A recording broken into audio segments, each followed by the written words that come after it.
I want you to imagine, just for a second, that you're standing outside in the pitch black of night. Okay, setting the scene. I like it. Right. And you're looking through this beautifully crafted telescope. And through that lens, you can see the cosmos in just staggering detail. I mean, you know, distant nebulae, the rings of Saturn, just Mhm. the sheer massive scale of the universe. It's awe-inspiring. Exactly.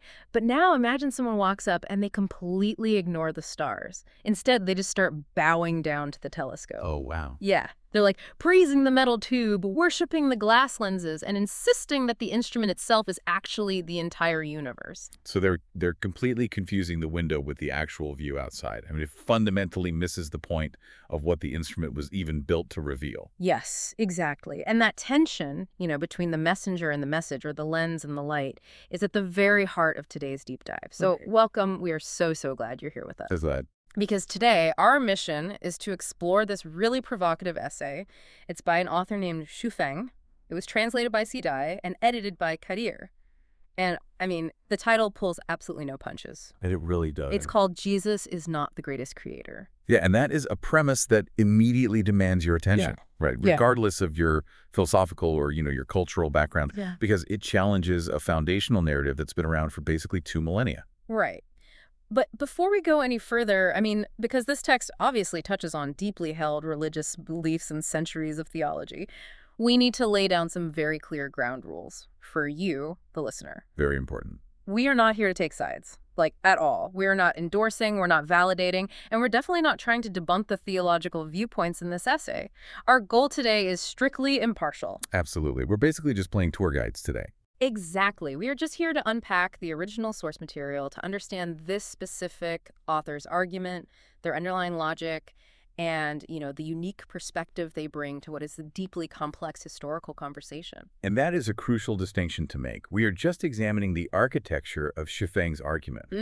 And, I mean, the argument relies on a very specific, almost surgical reading of historical texts to build its case. Okay, let's unpack this, because the core premise of this essay presents what feels, at least at first, like a massive paradox.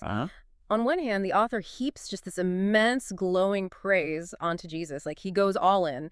But on the other hand, he argues that elevating Jesus to the ultimate status of the greatest creator is not just a categorical mistake, but it's an actual betrayal of his teachings. Yeah, and to understand the controversy of who the author believes Jesus isn't, we first really have to establish who he believes Jesus is. Right. The reverence in this text is profound. I mean, the author describes Jesus as literally the greatest person in history. Yeah, he explicitly calls him the Christ, the hope of humanity, the door to eternal life, and the direct spokesperson for the greatest creator.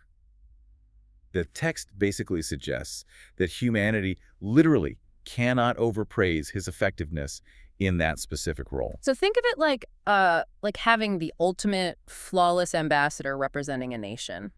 Oh, that's a good way to put it. Right. Like you can praise this ambassador's diplomatic skills, their tireless work, their perfect representation of their home country. But if you start calling that ambassador the actual head of state, You've made a factual error. exactly, you're making a factual error that completely ignores the real head of state who sent them in the first place. What's fascinating here is how the author uses that exact logic to completely decouple Jesus from institutional religion. Wait, how so? Well, because if Jesus is the ultimate spokesperson for the Creator, then his message naturally transcends borders, human-made institutions, and specific religious labels. Ah, I see. The author argues that Jesus belongs to all of humanity universally, not just one group. Yeah, and the text actually explicitly states that following this path doesn't require baptism. Right. It doesn't require the approval of some anointed person, and it certainly doesn't need a religious institution's official stamp of validation. And the author points to historical examples to prove this universal reach. Like he quotes Mahatma Gandhi, who, was a devout Hindu, who famously said, "I love Jesus Christ." Oh, wow. Yeah. The essay also notes that a lot of Buddhists today openly express love for Jesus. So the argument here is that simply loving the messenger, believing in the message, and actually walking the practical path of those teachings, that is what makes someone a follower. It's completely democratizing it. Exactly. It is a total democratization of the spiritual message. I really want you, the listener, to consider the implications of that for a moment. I mean, For anyone who has ever felt overwhelmed or excluded by rigid dogmas, the idea that simply walking the path is enough. It's very liberating. It is. The idea that these teachings are a universal human inheritance rather than, like, a locked VIP club, it's an incredibly compelling perspective. It just completely removes the bureaucratic gatekeeping from the spiritual experience entirely. It does remove the gatekeeping, yes, but it also establishes a very strict philosophical boundary. Right, because he doesn't just leave it at praise. No, he doesn't. Because the author follows all this universal praise with a hard stop. He basically says, but here we shall know that Jesus is not the greatest creator. And he doesn't base this claim on, outside philosophy or competing historical accounts, does he? Not at all. He builds his case using the quoted words of Jesus himself straight from the Bible. Yeah, if Kai Feng is going to separate Jesus from the creator, he knows he has to bring the receipts. So he points to Luke chapter 4, verse 43, where Jesus says he must preach the good news to other towns because, quote, that is why I was sent. Yep, sent. And he also highlights John chapter 5, verse 30, where Jesus states, I seek not to please myself, but him who sent me. Those specific words, sent, and him who sent me, those are the structural linchpins of the author's logical argument here. How does he frame it? Well, the author asks a really simple, grounded question. If Jesus is the greatest creator, who would ask the greatest creator to do things? Who is sending the ultimate creator on a mission? That makes sense. It defies the fundamental definition of supreme authority to be subordinate to someone else's will. Okay, let me push back on that interpretation just for a moment, though. Sure, go for it. When I read the word sent, I don't necessarily see an absolute, superior subordinate dynamic. I mean, in a modern context, co-founders of a company might send each other on different missions based on a division of labor. Right, like a partnership. Yeah. Could Wei Feng be misreading, a shared duty or an emanation of power as a strict, rigid hierarchy? That is a highly rigorous critique. And honestly, if we just isolate the word sent, it could theoretically imply a partnership. Okay. However, the author anticipates that exact defense by layering in the functional limitations that Jesus openly admits to. Oh, like the story with the seats. Yes, exactly.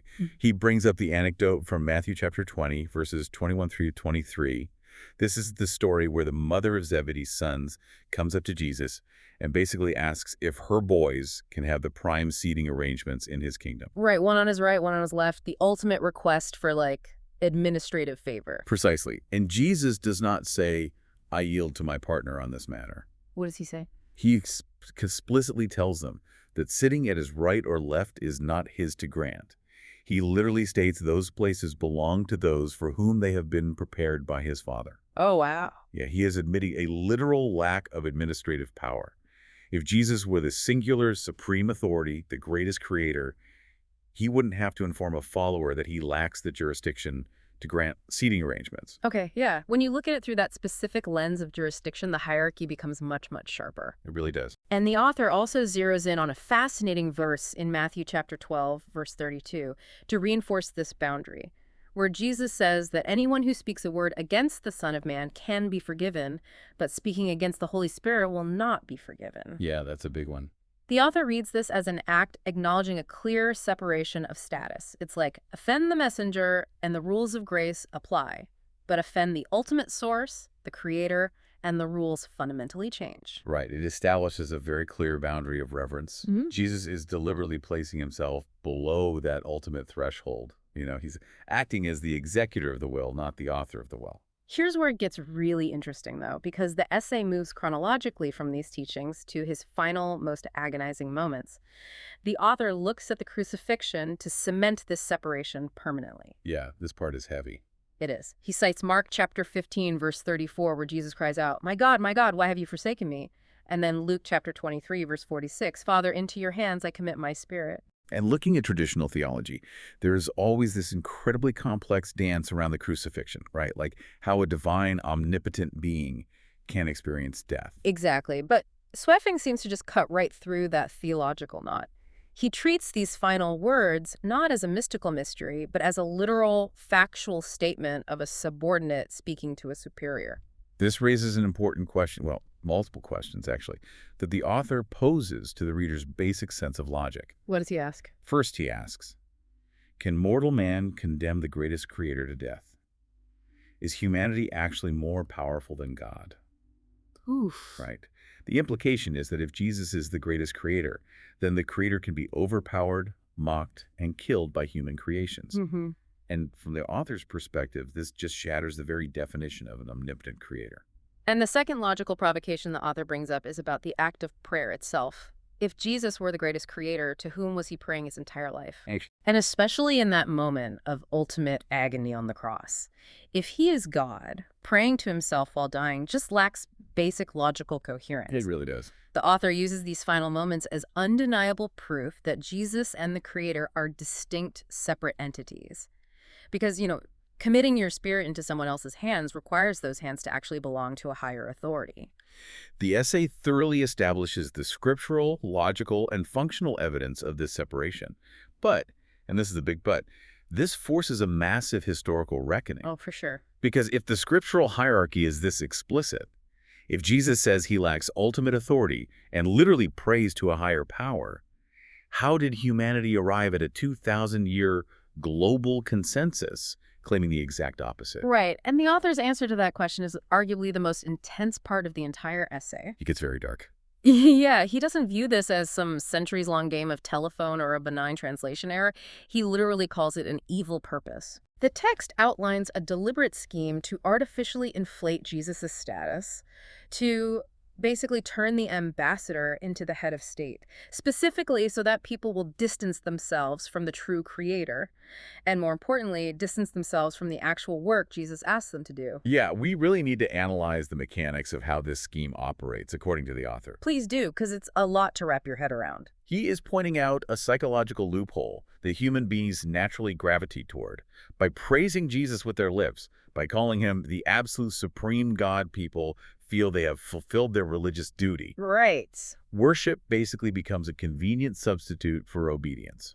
It is the ultimate evasion of accountability. I mean, think about it. If someone is a grounded teacher or a spokesperson, you have to do the difficult homework. You have to do the work. You have to follow his instructions, give away your wealth, love your enemies. But if that person is an untouchable, flawless deity, his actions are utterly unattainable for a normal human anyway. Exactly. So you don't have to emulate him. You just have to build monuments to him and sing songs telling him how great he is. All while completely ignoring the practical demands of his message. And the author equates this false performative praise to an actual betrayal. He calls it the way of Satan and suggests that those who practice it are acting as the Antichrist. Those are strong words. Very strong. They are using the name and the elevated image of Jesus to defeat the actual grounded mission of Jesus. Because when an institution controls the deity, they control the access. Which shifts the focus away from universal moral teachings and toward institutional loyalty. Exactly. To drive that point home, the author brings in a second quote from Mahatma Gandhi, and it is just an incredibly heavy observation. Oh, I know the one you're talking about. Yeah, Gandhi said, "I like your Christ, I do not like your Christians. Your Christians are so unlike your Christ." It just perfectly encapsulates the author's frustration with this historical dynamic.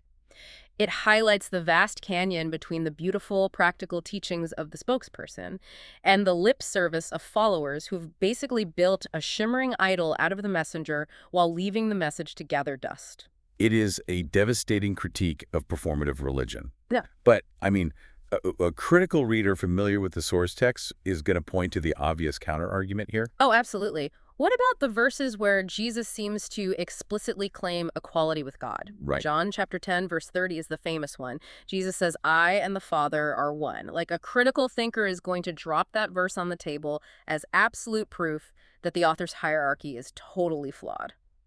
So how does Xuefeng dismantle that specific claim of oneness? Well, he hits it head on by basically redefining what oneness actually means in this context. Okay.